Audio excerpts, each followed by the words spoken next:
मैं सुधीर स्वागत करता हूं आप सभी का आपके अपने चैनल स्कोर मैक्स पर।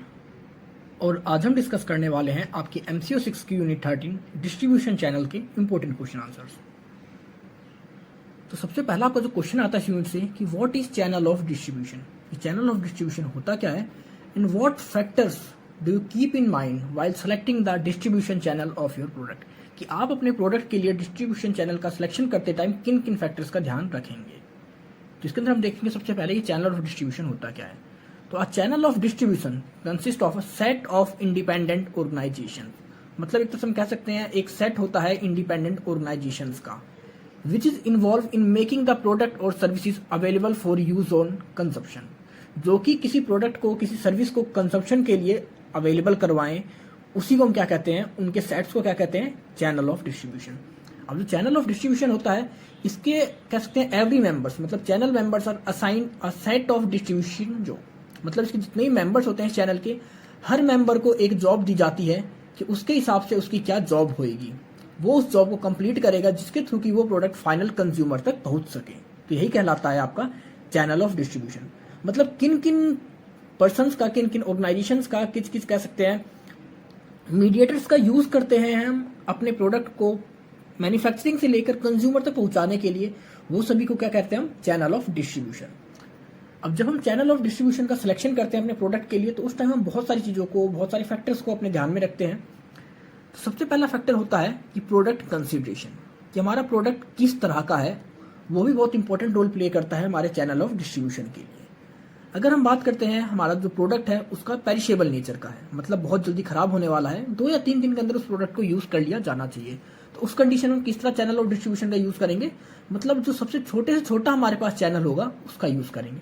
छोटा चैनल कैसे हो सकता है जो हमारा मैन्युफैक्चरर है, मैन्युफैक्चरर उस प्रोडक्ट को डायरेक्टली हमारे कंज्यूमर तक पहुंचा सके। तो ये हमारा सबसे छोटा कह सकते हैं चैनल हो गया कि मैन्युफैक्चर और डायरेक्टली हमारे कंज्यूमर तक प्रोडक्ट पहुंच गया। तो मतलब इस तरह के हम कहाँ यूज करते हैं, जहां पर हमारे पास पेरिशेबल नेचर के प्रोडक्ट हमारे सामने होते हैं। दूसरा देखते हैं इसी के अंदर प्रोडक्ट कंसीडरेशन के अंदर कि अब आपका जो प्रोडक्ट है बल्की है या हैवी प्रोडक्ट है। अगर आपका जो प्रोडक्ट है बहुत ज्यादा बल्की है, मतलब बहुत बड़ी मात्रा में है, या कह सकते हैं बहुत हैवी है आपका प्रोडक्ट, तो आप वहां पर देखोगे आपका जो डिस्ट्रीब्यूशन का सिस्टम हो वो भी छोटे से छोटा हो, आपकी जो हैंडलिंग कॉस्ट हो वो भी कम आए, क्योंकि जितना आपका कॉस्टिंग मतलब का वेट बढ़ेगा उतनी आपकी कॉस्टिंग भी बढ़ती रहेगी, डिस्ट्रीब्यूशन एक्सपेंसिस भी बढ़ता रहेगा। तो आप वहां देखते हैं कि हमारा जो डिस्ट्रीब्यूशन चैनल हो वो शॉर्ट से शॉर्ट हो। नेक्स्ट इसी के अंदर होता है product that are technical in nature and sophisticated and it's difficult to layman to understand themselves, so they sold directly using short channels. अगर हमारे पास कोई टेक्निकल पार्ट है, टेक्निकल गुड्स और टेक्निकल सर्विस प्रोवाइड करते हैं, तो उसमें भी हम सोचते हैं कि वो ज्यादा से ज्यादा हमें डिस्ट्रीब्यूशन चैनल्स को चेंज ना करना पड़े, हमें वन मीडियम ऑफ ट्रांसपोर्ट से दूसरे मीडियम ऑफ ट्रांसपोर्ट में उसको शिफ्ट ना करना पड़े। हमारी कोशिश होती है कि हम डायरेक्टली उस प्रोडक्ट को उस पर्सन को सेल करें जो उसका एक्चुअल यूजर है, उसका कंज्यूमर है। इसके साथ ही साथ हमारे जो कह सकते हैं जो लो यूनिट गुड्स होते हैं, लो यूनिट वैल्यूज के प्रोडक्ट्स होते हैं, वहां पर हम देखते हैं कि हम लॉन्ग डिस्ट्रीब्यूशन चैनल्स का यूज कर सकते हैं। तो मतलब जब इनकी जो कि यूनिट है बहुत कम है, तो उस यूनिट को हम डायरेक्टली कंज्यूमर तक ना सेल्स कर उसको हम बल्क में सेल करते हैं। और बल्क में कह सकते हैं हमारा जो डिस्ट्रीब्यूशन चैनल होता है कि हमें पता है कि अब प्रोडक्ट बहुत जल्दी खराब नहीं होने वाला है, पेरिशेबल नेचर का नहीं है, लॉन्ग टर्म तक उसकी लाइफ साइकिल है, तो उसके लिए हम लॉन्ग डिस्ट्रीब्यूशन चैनल का भी यूज कर सकते हैं। मतलब कि शॉर्ट में अगर हम देखें, शॉर्ट के लिए उसका यूज करेंगे जो प्रोडक्ट जल्दी कह सकते हैं डैमेज होने वाले हैं। अगर आपकी कोई टेक्निकल प्रोडक्ट है तो वहां पर हम शॉर्ट चेन का यूज करते हैं, शॉर्ट चैनल ऑफ डिस्ट्रीब्यूशन का यूज करते हैं। अगर हमारे बल्की प्रोडक्ट है, हैवी प्रोडक्ट है, तो वहां पर हम शॉर्ट से शॉर्ट यूज करते हैं, जिसके थ्रू की हमारी कह सकते हैं जो डिस्ट्रीब्यूशन कॉस्ट है, हैंडलिंग कॉस्ट है, या फिर हमारी कह सकते हैं जो ट्रांसपोर्टेशन कॉस्ट है कम हो जाए और इनको जो टास्क है वो भी इजिली बन जाए। दूसरी चीज कंसीडर की जाती है मार्केट कंसीडरेशन प्रोडक्ट के लिए। अब मार्केट कंसीडरेशन में देखेंगे कि it's difficult to handle large number of layers directly, so if the market is large long channel of distribution is required. अब देखते हैं कि अगर मार्केट बहुत ज्यादा बड़ी है तो वहां पर किसी एक सिंगल मैन्युफैक्चरर के लिए, सिंगल प्रोड्यूसर के लिए पूरी मार्केट को कैप्चर कर पाना, अपने प्रोडक्ट का डिस्ट्रीब्यूशन कर पाना, हर जगह अपने प्रोडक्ट को पहुंचा पाना इजिली नहीं होता। तो नॉर्मली वहां पर क्या करता है वो वहां पर कह सकते हैं जो लॉन्ग चैनल होते हैं डिस्ट्रीब्यूशन के, उनका यूज करता है, मतलब एजेंट्स का यूज करता है, रिटेलर्स का यूज करता है, होलसेलर्स का यूज करता है अपने प्रोडक्ट को फाइनल कंज्यूमर तक पहुंचाने के लिए। नेक्स्ट इसमें to reach the target market and maximise sales volume, firms में choose long channels of distribution. अपनी कह सकते हैं हम अगर कोई टारगेट हमने मार्केट को किया है, किसी मार्केट को टारगेट किया है, तो उस मार्केट को टारगेट करने के लिए या अपनी जो सेल्स वॉल्यूम होती है उसको मैक्सिमाइज करने के लिए हम लॉन्ग चैनल ऑफ डिस्ट्रीब्यूशन का यूज कर सकते हैं। जब हम लॉन्ग चैनल ऑफ डिस्ट्रीब्यूशन का यूज करते हैं तो कहीं ना कहीं हमारे जो मीडिएटर आते हैं उनकी भी एक अप्रोच होती है मार्केट के अंदर। उन्हें पता होता है कि किसी मार्केट को किस तरह टारगेट करना है, क्योंकि वो स्पेसिफिक उसी टास्क को कर रहे होते हैं। इसके साथ ही साथ जैसे आपका है कि if the buyers are concentrated at specific location, producer can reach them directly.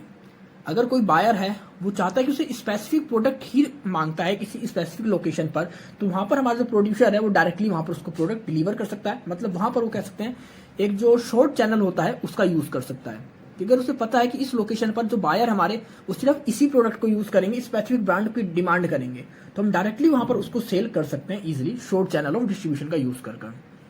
And when purchase quantity is small, long distribution channel is preferred. और जब आपकी जो क्वांटिटी होती है वो छोटी होती है, कह सकते हैं परचेज क्वांटिटी, अगर आपसे कोई परचेज करो बहुत छोटे अमाउंट में आपसे परचेज कर रहा है, तो आप कोशिश करते हैं कि आप उसको डायरेक्टली डील नहीं करते, वहां पर आप लॉन्ग डिस्ट्रीब्यूशन चैनल्स का यूज करते हैं। नेक्स्ट हमारा कंसीडरेशन होता है मिडल मैन। अब मिडल मैन के बारे में हम देखेंगे हमारा मिडल मैन कैसा है। Depending upon the function of middle man, producer decides the distribution channel. अब हम देखेंगे कि हमारे मिडल मैन का फंक्शन क्या है। अब मिडल मैन कह सकते हैं हमारा एजेंट भी हो सकता है मिडल मैन, हमारा रिटेलर भी हो सकता है मिडल मैन, कह सकते हैं हमारा जो होलसेलर है वो भी हो सकता है हमारा मिडल मैन। तो हमारा मिडल मैन किस टाइप का है, उसका वर्ग क्या है, उसके हिसाब से हम देखते हैं कि हमें किस तरह के चैनल ऑफ डिस्ट्रीब्यूशन का सिलेक्शन करना है। नेक्स्ट आपका competition in the market also affect the selection of distribution channel. अब कंपटीशन की बात करें, अगर कोई हमारे पास एक प्रोडक्ट है, अगर हम उस प्रोडक्ट को डायरेक्टली कंज्यूमर तक पहुंचाते हैं तो हो सकता है वो 4 दिन ले ले, क्योंकि हमारे पास वहाँ हर चीज़ का हम खुद ही अरेंजमेंट करेंगे, हर चीज़ को हमें खुद ही ध्यान देना पड़ेगा। लेकिन अगर हम यहाँ पर कह सकते हैं किसी एजेंट का यूज़ करें या किसी दूसरे के साथ टाई अप करके हम मिडल मैन का यूज़ करें और उस प्रोडक्ट को हम 2 दिन के अंदर कंज्यूमर तक पहुंचा सके, तो यहाँ पर क्या होगा, मिडल मैन का यूज़ करेंगे लेकिन प्रोडक्ट जल्दी से जल्दी कंज्यूमर तक पहुंचेगा। तो कंज्यूमर की ही नीड होती है कि प्रोडक्ट उसके पास राइट टाइम पर पहुंच सके। तो कंपटीशन जैसा होगा, अगर कंपटीशन ऐसा है कि कंज्यूमर को प्रोडक्ट जल्दी मिल जाए तो उसकी आपकी इंक्रीज होगी सेल्स, तो वहां पर हम कह सकते हैं डिस्ट्रीब्यूशन चैनल का यूज करेंगे, लॉन्ग डिस्ट्रीब्यूशन चैनल का यूज करेंगे। और अगर टाइम और कह सकते हैं डिस्टेंस से कोई इफेक्ट नहीं पड़ता हमारे कंज्यूमर्स के ऊपर या कंपटीशन नहीं है इस तरह का, तो वहां पर हम कह सकते हैं जो लॉन्ग से या कह सकते हैं शॉर्ट मीडियम होते हैं चैनल ऑफ डिस्ट्रीब्यूशन में, उनका यूज कर सकते हैं। इसी में आपका होता है availability of middle man performing various function in the market. अब हम ये देखेंगे कि मार्केट के अंदर हमारे जो मिडल मैन है कौन कौन से फंक्शंस को परफॉर्म कर रहे हैं। परफॉर्म के अंदर कह सकते हैं कि हमारी जो मार्केटिंग होती है वो भी मिडल मैन कर सकते हैं, हमारा जो एडवर्टाइजमेंट है वो भी मिडल मैन करते हैं। इसके साथ कहते हैं हमारे कह सकते हैं जो कंज्यूमर्स को अप्रोच करना होता है उन्हें भी अप्रोच कर सकते हैं। तो मतलब हमारे पास बहुत सारे काम होते हैं, तो ये भी देखना होता है कि हमारे मिडल मैन कौन कौन से काम कर रहे हैं, अगर उनको हम कह सकते हैं अपनी चैनल ऑफ डिस्ट्रीब्यूशन के अंदर इंक्लूड करेंगे। और लास्ट पार्ट होता है जो हम कंसीडरेशन करते हैं वो होता है कंपनी कंसीडरेशन। जब कंपनी हमारी किस तरह की है, उसके हमारे मोटिव क्या है, ऑब्जेक्टिव क्या है। तो देखेंगे distribution channels affect the distribution cost and hence the product price of product. हमारी जो डिस्ट्रीब्यूशन कॉस्ट होगी वो कहीं ना कहीं हमारे प्रोडक्ट की कॉस्ट को इंक्रीज करेगी या कह सकते हैं उसके ऊपर इफेक्ट डालेगी। आप इसको एग्जांपल समझ सकते हैं कि अगर कोई भी कह सकते हैं डायरेक्टली हमारा जो सेलर है, मतलब हमारा जो मैन्युफैक्चरर है, वो प्रोडक्ट को सीधा कंज्यूमर को सेल करता है, तो उस प्रोडक्ट की कॉस्टिंग क्या होगी, कम होगी। मतलब आप एग्जांपल ले सकते हैं 10 रुपये। अगर यही काम अभी हमारा सेलर है पहले उस प्रोडक्ट को किसी एजेंट को सेल करे, फिर एजेंट उस प्रोडक्ट को रिटेलर को सेल करे, फिर रिटेलर उस प्रोडक्ट को हमारे कस्टमर को सेल करे, तो यहाँ पर आपने देखा कि अब बीच में जो भी 2 हमारे मिडल मैन आए हैं कहीं ना कहीं हमारी कुछ कॉस्टिंग को तो इंक्रीज करेंगे, क्योंकि अगर सेलर इस प्रोडक्ट को 10 को एजेंट को देगा तो एजेंट कुछ ना कुछ उसके अंदर इंक्रीमेंट जरूर करेगा, अपना मार्जिन प्रॉफिट जरूर ऐड करेगा। हो सकता है वो प्रोडक्ट हमारे रिटेलर को 11 में दे, अब हमारा रिटेलर उस प्रोडक्ट को कहीं ना कहीं कंज्यूमर्स को 12 रुपीज के नियर प्रोवाइड करेगा, तो इसका हमारी कॉस्टिंग होती है वो भी बढ़ जाती है। तो हमें ये भी देखना होता है कि हमें अपनी कॉस्टिंग को किस तरह कम रख सकें, अपने जो एक्सपेंसेस को हमें सेलेक्ट करना होता है कि हम एक्सपेंस भी करें, ऐसे डिस्ट्रीब्यूशन चैनल का यूज करें जिसके थ्रू कि हमारे प्रोडक्ट की कॉस्टिंग कम से कम रहे। इसी के अंदर आता है आपका कि should keep in concern the level of profit in long term. हमें यह भी देखना होता है कि हम किस तरह के चैनल ऑफ डिस्ट्रीब्यूशन का यूज करें जिसके थ्रू कि हमारा प्रॉफिट तो इंक्रीज हो और हम लॉन्ग टर्म तक सर्वाइव कर सकें। तो यहाँ पर हम देखते हैं कि हम अच्छी से अच्छी सर्विस किस तरह के चैनल ऑफ डिस्ट्रीब्यूशन में दे सकते हैं, लॉन्ग टर्म चैनल डिस्ट्रीब्यूशन में दे सकते हैं या हमारे शॉर्ट जो डिस्ट्रीब्यूशन चैनल है उनके अंदर दे सकते हैं। उसी में आपका एक और लास्ट पार्ट आता है, if the producer can perform the function effectively he ensure used short channel. और अगर हमारा जो प्रोड्यूसर है वो सारे फंक्शंस खुद ही इफेक्टिवली कर सकता है, मतलब हमारे क्या सकते हैं, सेल्स कर सकता है, कंज्यूमर्स तक पहुंचा सकता है, मार्केटिंग कर सकता है, तो उस कंडीशन में अगर वो सारे काम खुद ही कर सकता है तो हरदम फोकस करेगा कि वो जो शॉर्ट चैनल है उनका ही यूज करे। तो ये सभी हम कंसीडर करते हैं, अपने ये फैक्टर्स इंपॉर्टेंट हैं कि जब हम सिलेक्शन करते हैं अपने प्रोडक्ट के लिए चैनल ऑफ डिस्ट्रीब्यूशन का। नेक्स्ट क्वेश्चन आता है आपका, discuss consumer marketing channel. Consumer marketing channels कौन कौन से हमें यहाँ पर उनको डिस्कस करना है। तो नॉर्मली हमारे पास यहाँ 5 तरह के कंज्यूमर मार्केटिंग चैनल्स अवेलेबल हैं। तो सबसे पहला जो चैनल होता है प्रोड्यूसर टू यूजर, मतलब प्रोड्यूसर डायरेक्टली हमारे यूजर को या उसके कंज्यूमर को प्रोडक्ट अवेलेबल करवा देता है, उसको सेल करता है। मतलब जो हमारी सेलिंग होती है वो डायरेक्टली होती है प्रोड्यूसर टू यूजर। इसके अंदर कोई भी मीडिएटर, कोई भी कह सकते हैं मिडल मैन इन्वॉल्व नहीं होता। इसमें आप एग्जाम्पल ले सकते हैं, आपके जो डोमिनोज हैं वो डायरेक्टली हमारे कंज्यूमर्स को, हमारे बायर्स को सेल किए जाते हैं। तो ये हमारा होता है मार्केटिंग चैनल का पहला पार्ट। कौन सा कह सकते हैं, चैनल कौन सा, इसके अंदर हमारा डायरेक्ट चैनल है, इसके अंदर कोई मिडल मैन इन्वॉल्व नहीं होता। चैनल क्या हमारा, प्रोड्यूसर टू यूजर। अब दूसरा हमारा होता है कि प्रोड्यूसर किसी प्रोडक्ट को हमारे रिटेलर को देगा और उसके बाद रिटेलर उस प्रोडक्ट को हमारे कंज्यूमर्स को देगा। तो अगर आप नॉर्मली आज के टाइम में किसी भी गुड्स की देखते हैं तो मैक्सिमम इसी चैनल का यूज किया जाता है। प्रोड्यूसर रिटेलर को देता है और रिटेलर्स के बाद वो प्रोडक्ट हमारे कंज्यूमर्स तक पहुंच जाती है। इसके अंदर आप कोई भी एग्जांपल ले सकते हैं, आपके जो मैक्सिमम फूड प्रोडक्ट आते हैं जो आपके पैकिंग के आते हैं, जैसे आपका शुगर हो गई, आपके सॉल्ट हो गए, या आपके कह सकते हैं कोई भी स्पाइसेस हो गए। तो ये क्या होता है, मैक्सिमम इनका क्या होता है, प्रोड्यूसर इनको डायरेक्टली रिटेलर को देता है और रिटेलर्स इनको डायरेक्टली हमारे कंज्यूमर्स को प्रोवाइड करता है। इसके बाद हमारे पास जो तीसरा चैनल होता है कंज्यूमर मार्केटिंग चैनल्स के लिए, प्रोड्यूसर का स्टार्टिंग पॉइंट तो हमारा प्रोड्यूसर ही रहेगा, मैन्युफैक्चर रहेगा। उसके बाद वो उस प्रोडक्ट को देगा होलसेलर को, होलसेलर से वो प्रोडक्ट कहीं ना कहीं रिटेलर्स के थ्रू, और रिटेलर्स के बाद वो प्रोडक्ट कंज्यूमर्स के पास आता है।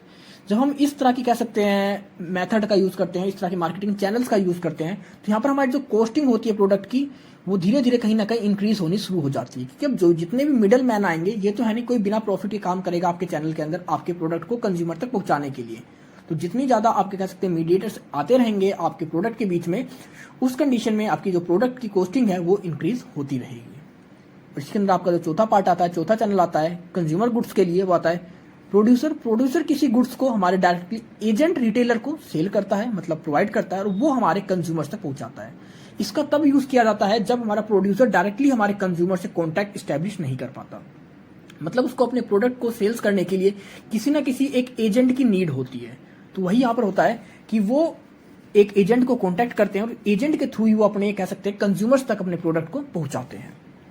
उसके अंदर आपका जो एक लास्ट चेन आती है कंज्यूमर्स के लिए, उसका पहला पार्ट होता है हमारा प्रोड्यूसर के बाद वो एजेंट को देंगे, एजेंट यहाँ पर डायरेक्टली उस प्रोडक्ट को होलसेलर को देता है और फिर होलसेलर्स के थ्रू वो प्रोडक्ट रिटेलर के पास, रिटेलर्स के बाद वो आता है कंज्यूमर्स पर। तो हमारी जो कह सकते हैं सबसे लंबी चेन होती है कंज्यूमर मार्केटिंग चैनल्स की, यही होती है। इसके अंदर टोटली हमारे कह सकते हैं 3 मीडिएटर इन्वॉल्व होते हैं। 3 मीडिएटर इन्वॉल्व का मतलब है अब आपका जो प्रोडक्ट है उसकी प्राइसिंग बहुत ज्यादा हाई हो चुकी है। लेकिन इस तरह के मीडिएटर्स हम किन चीजों के लिए रखते हैं, जब आपके प्रोडक्ट कह सकते हैं कॉस्टिंग जो होती है बहुत ज्यादा हो, मतलब बहुत हाई से हाई कॉस्टिंग हो आपके प्रोडक्ट की, तो उस कंडीशन पर हम इन मीडिएटर्स को रखते हैं। क्योंकि जैसे अगर आप एग्जांपल ले सकते हैं, आपका 10K का कोई प्रोडक्ट है, तो जब वो इन एजेंट्स के थ्रू, होलसेलर्स के थ्रू, रिटेलर्स के थ्रू आप कंज्यूमर तक पहुंचेगा, तो मैक्सिमम इन सभी को थोड़ा थोड़ा प्रॉफिट अगर हम ऐड करें कि कब पर प्रोडक्ट उनको 200 अगर प्रॉफिट मिलता है, तो उसके बाद भी वो 10,600 तक हमारे कंज्यूमर्स तक पहुंच जाएगा।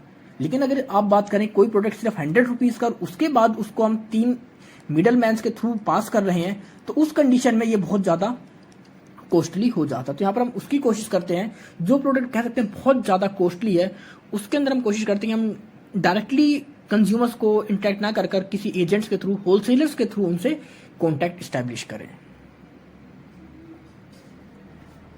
नेक्स्ट क्वेश्चन आता है आपका, explain the industrial marketing channel and give examples to product which follow such channels. तो यहाँ पर हमें एक्सप्लेन करना है हमारे पास कौन कौन से इंडस्ट्रियल मार्केटिंग चैनल्स हैं, और यहाँ पर इन्हें 2 प्रोडक्ट्स के थ्रू उनको यहाँ पर एग्जांपल भी देना है। तो जब हम इंडस्ट्रियल गुड्स की बात करते हैं, इंडस्ट्रियल मार्केटिंग चैनल्स की बात करते हैं, तो सबसे पहला हमारे पास होता है प्रोड्यूसर टू इंडस्ट्रियल बायर, मतलब प्रोड्यूसर के थ्रू डायरेक्टली वो उस प्रोडक्ट को इंडस्ट्रियल बायर को सेल कर देते हैं। ये हमारा सबसे शॉर्टेस्ट चैनल होता है इंडस्ट्रियल मार्केटिंग का।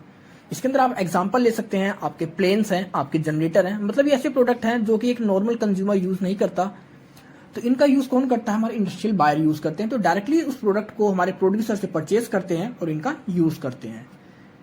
दूसरा होता है प्रोड्यूसर। प्रोड्यूसर के थ्रू प्रोडक्ट जाता है मर्चेंट के पास, मर्चेंट के बाद वो ट्रांसफर होता है होलसेलर को, होलसेलर के बाद जाता है प्रोडक्ट हमारे बायर तक। जिसके अंदर हम देखते हैं कि हमारा जो प्रोड्यूसर होता है उसको कांटेक्ट करना होता है मर्चेंट से, सेलर्स से, जिसके थ्रू कि वो अपने प्रोडक्ट को फाइनल कंज्यूमर तक पहुंचा सके। क्योंकि यहाँ पर उसका क्या होता है, उसका कांटेक्ट नहीं होता डायरेक्ट बायर्स के थ्रू, तो उसको अपने प्रोडक्ट को सेल करने के लिए कहीं ना कहीं कांटेक्ट स्टैब्लिश करने पड़ेंगे मर्चेंट से या होलसेलर से, जिसके थ्रू कि उसके प्रोडक्ट की सेल्स हो सके। इसमें आपका एक और चैनल यूज किया जाता है आपका इंडस्ट्रियल मार्केटिंग के अंदर, प्रोड्यूसर के बाद डायरेक्टली वो मर्चेंट से कॉन्टैक्ट करते हैं। मर्चेंट यहाँ पर होलसेलर को ना देकर वो प्रोडक्ट डायरेक्टली हमारे रिटेलर्स को प्रोवाइड कर देता है और रिटेलर्स के थ्रू फिर वो प्रोडक्ट हमारे बायर तक पहुंच जाता है। और लास्ट पार्ट होता है आपका प्रोड्यूसर और एजेंट और बायर। तो आपका जो लास्ट चैनल है इसका यूज तब किया जाता है कि जब ऑर्गेनाइजेशन का कोई भी कॉन्टैक्ट नहीं होता हमारे बायर्स के पास या बायर्स के साथ, या इनके पास खुद का कोई सेल्स डिपार्टमेंट नहीं होता। मतलब सेल्स का काम, जो मार्केटिंग का काम है, ये खुद नहीं करते। मतलब इसके लिए एक एजेंट को हायर कर लेते हैं और एजेंट के थ्रू ही अपने प्रोडक्ट को मार्केट में सेल्स करते हैं। तो ये हमारे पास कुछ चैनल से इंडस्ट्रियल मार्केटिंग के। नेक्स्ट है आपका distinguish between selective and intensive distribution. तो अगर हम इंटेंसिव डिस्ट्रीब्यूशन की बात करें कि इंटेंसिव डिस्ट्रीब्यूशन क्या होता है, aim of intensive distribution is to provide saturation coverage of the market. Total sales are directly linked to the number of outlets for number of products. इनके अंदर कोशिश होती है हमारी कि हम मैक्सिमम से मैक्सिमम आउटलेट्स को ओपन कर सके अपने मैक्सिमम से मैक्सिमम प्रोडक्ट्स को सेल्स करने के लिए। मेन फोकस क्या होता है हमारा, मतलब इंटेंसिव डिस्ट्रीब्यूशन। मतलब हम ज्यादा से ज्यादा लोकेशन पर, अगर हमारी पूरी कंट्री है तो हम कोशिश करेंगे इस कंट्री के मैक्सिमम पार्ट के अंदर अपने आउटलेट्स को ओपन कर सकें, जिसके थ्रू कि हमारे कंज्यूमर्स इजिली हमारे आउटलेट्स तक पहुंच सके और हमारे प्रोडक्ट को यूज कर सकें, परचेज कर सकें। Intensive distribution is used where consumers have a wide range of acceptable brands.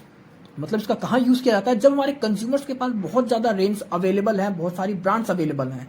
अगर उनको एक ब्रांड नहीं मिलेगी तो दूसरी जगह नहीं जाएंगे, वो उसी जगह उसकी दूसरी ब्रांड का परचेज कर लेंगे। तो इसी के लिए हम कह सकते हैं हमारे इतने ज्यादा आउटलेट्स को ओपन कर देते हैं। मतलब यहाँ पर आउटलेट्स जो नंबरिंग होती है, जो हमारे कह सकते हैं सीक्वेंस होते हैं, बहुत ज्यादा नियर हमारे खुले रहते हैं। हो सकता है इसके लिए हम 10 किलोमीटर को फिक्स कर देते हैं कि हर 10 किलोमीटर के बाद हम अपना एक आउटलेट ओपन करेंगे, जहां पर अपने जितने भी n नंबर ऑफ प्रोडक्ट्स हैं उनको सेल करेंगे, जिसके थ्रू कि अगर कोई कंज्यूमर को प्रोडक्ट चाहिए तो उसको वो प्रोडक्ट नियरली ही मिल सके। ये ना हो कि अगर उसको प्रोडक्ट नहीं मिला तो किसी दूसरे आउटलेट पर जाए, क्योंकि इस कंडीशन में होता है उनके पास बहुत सारी रेंज अवेलेबल होती है, फिर कंज्यूमर उस दूसरे आउटलेट पर ना जाने की बजाय किसी और ब्रांड के उस प्रोडक्ट को परचेज कर लेता है। तो ये होता है इंटेंसिव डिस्ट्रीब्यूशन। मतलब जहां पर हम अपने आउटलेट्स की नंबरिंग को ज्यादा ज्यादा बढ़ाने की कोशिश करते हैं अपनी सेल्स को इंक्रीज करने के लिए। अब दूसरा होता है सेलेक्टिव डिस्ट्रीब्यूशन। सेलेक्टिव डिस्ट्रीब्यूशन मतलब अब हमें पता है कि हमारा जो बायर है वो स्पेसिफिक हमारी ही ब्रांड को यूज करेगा, चाहे वो उसको उसके नियर बाय लोकेशन में नहीं मिलेगी तो उसको कह सकते हैं दूसरी जगह पर जाकर ढूंढेगा, फिर वो हमारे ही प्रोडक्ट को परचेज करेगा। तो इसके अंदर हमारे पास होता है कि हमारे जो प्रोड्यूसर होते हैं उनके लिमिटेड नंबर ऑफ आउटलेट्स होते हैं ज्योग्राफिकल एरिया के अंदर। मतलब ये नहीं कि बहुत ज्यादा आउटलेट्स ओपन करते हैं, आउटलेट्स इनके लिमिटेड होते हैं। इन्हें पता होते हैं कि इनके जो भी बायर्स हैं, कंज्यूमर्स हैं, वो कुछ भी कर प्रोडक्ट इन्हीं का परचेज करेंगे। अगर उनकी लोकेशन पर नहीं मिलेगा तो दूसरी लोकेशन पर भी उसको ढूंढेंगे। इसके अंदर आप कह सकते हैं आपके जो लग्जरी प्रोडक्ट होते हैं उनको ले सकते हैं। अगर आप कह सकते हैं ऑडी, आपने देखी है ऑडी का सिंबल है कि अगर ऑडी की आप देखिए, अगर ऑडी के शोरूम्स आपको हर जगह नहीं मिलेंगे, किसी भी स्टेट्स के अंदर 4 से 5 आपको शोरूम्स मिलेंगे ऑडी के, और जो इनके बायर्स होते हैं अगर वो हम बात करते हैं इलाइट ग्रुप से है तो ये नहीं है कि वो कोई भी हमारी जो स्मॉल फैमिली के लिए कार्स डेवलप करी गई हैं उनको परचेज करेंगे, वो इलाइट ग्रुप की कार्स को ही परचेज करेंगे। बेशक उनके लिए उन्हें कह सकते हैं 10 किलोमीटर, 12 किलोमीटर या 20 किलोमीटर भी ट्रैवल करके जाना पड़े। तो इसके अंदर हमारी जो लग्जरी ब्रांड है उन तरह के कंज्यूमर्स के लिए इनको रखा जाता है, सिलेक्टिव डिस्ट्रीब्यूशन वहां यूज किया जाता है। यहाँ पर हमारे जो आउटलेट्स होते हैं उनकी नंबरिंग तो कम होती है, लेकिन हम कोशिश करते हैं कि हमारे कंज्यूमर्स को सर्विस प्रोवाइड करें, वो सर्विस हमारी बेस्ट परफॉर्मिंग सर्विस हो। ज्यादा ज्यादा एफर्ट का यूज किया जाता है जिससे कि हमारे जो कंज्यूमर से ज्यादा सेटिस्फाई हो, वो आपके आउटलेट्स पर ज्यादा दूर से भी आपके आउटलेट्स पर आ सके। नेक्स्ट क्वेश्चन आपका, explain various steps involve in the management of channel. कि चैनल के मैनेजमेंट के अंदर कौन कौन से स्टेप्स इन्वॉल्व है, हमें उनके बारे में डिस्कस करना है। तो नॉर्मली यहाँ पर 5 तरह के स्टेप्स इन्वॉल्व होते हैं किसी भी चैनल को मैनेज करने के लिए, चैनल के मैनेजमेंट के लिए। तो सबसे पहले हमारा कौन सा स्टेप होता है, सेलेक्टिंग चैनल मेंबर्स। कि हमें चैनल मेंबर्स का सिलेक्शन करना होता है कि हमारे चैनल्स के अंदर कौन कौन काम करेगा। अब इसके अंदर आपके कौन कौन हो सकते हैं, कह सकते हैं आपके रिटेलर्स होते हैं, आपके होलसेलर्स हो सकते हैं, आपके एजेंट हो सकते हैं। तो मतलब सबसे पहले हमें सिलेक्शन करना है कि उस चैनल के अंदर कौन कौन से पर्सन्स काम करेंगे, उनकी हमें इंटेलिजेंस को देखना है, उनके फीचर्स को देखना है, हमें देखना है कि उनकी कितनी एबिलिटी है, कितना पोटेंशियल है उनके अंदर हमारे प्रोडक्ट को फाइनल कंज्यूमर तक पहुंचाने के लिए। इसके बाद हमारे ट्रेनिंग चैनल मेंबर्स, हमारे जो भी चैनल के मेंबर्स हैं उन सभी को ट्रेनिंग प्रोवाइड करनी होती है, क्योंकि हमारे पास अब रिटेलर्स है, होलसेलर्स है, जब तक उसको हम अपने प्रोडक्ट के बारे में बताएंगे नहीं, अपने प्रोडक्ट की प्रॉपर ट्रेनिंग नहीं देंगे, तब तक वो हमारे लिए कह सकते हैं प्रॉपर वे में सक्सेस हमारे नहीं दिला सकता, हमारे प्रोडक्ट को इजिली सेल नहीं कर सकता। उसे सब कुछ पता होना चाहिए कि हमारे प्रोडक्ट किस तरह है। जैसे हमारे पास कोई सेल पर्सन है, सेल्स पर्सन को जब तक हम ट्रेनिंग नहीं देंगे, अपने चैनल अपने गुड्स के बारे में, अपनी सर्विसेज के फीचर्स के बारे में नहीं बताएंगे, उसके हम रेट्स के बारे में नहीं बताएंगे, उसकी ग्रोथ के बारे में नहीं बताएंगे, तो किस तरह वो कंज्यूमर्स को उन चीजों को डिफाइन करेगा। तो ये सब कुछ देखना होता है।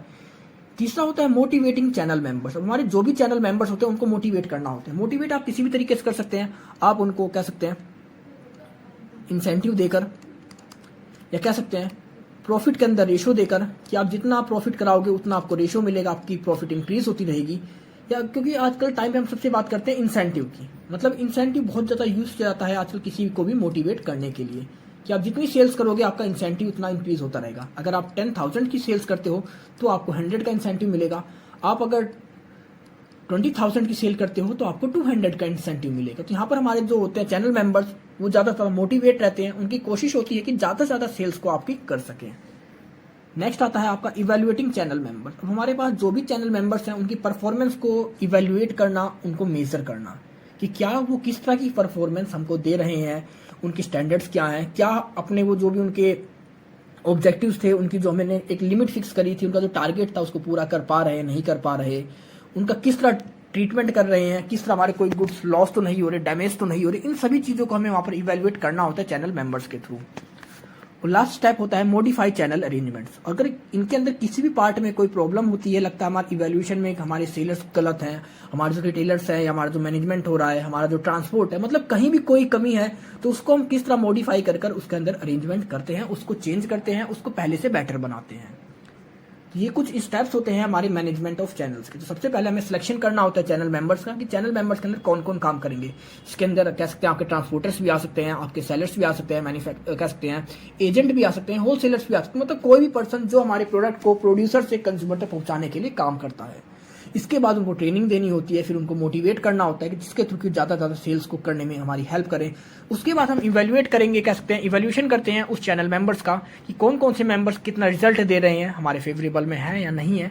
और लास्ट स्टेप में हमें उनके रिजल्ट को मॉडिफाई करना होता है, उस फेवरेबल में चेंज करना होता है, जिसके थ्रू कि हम ज्यादा से ज्यादा प्रॉफिट अर्न कर सकें।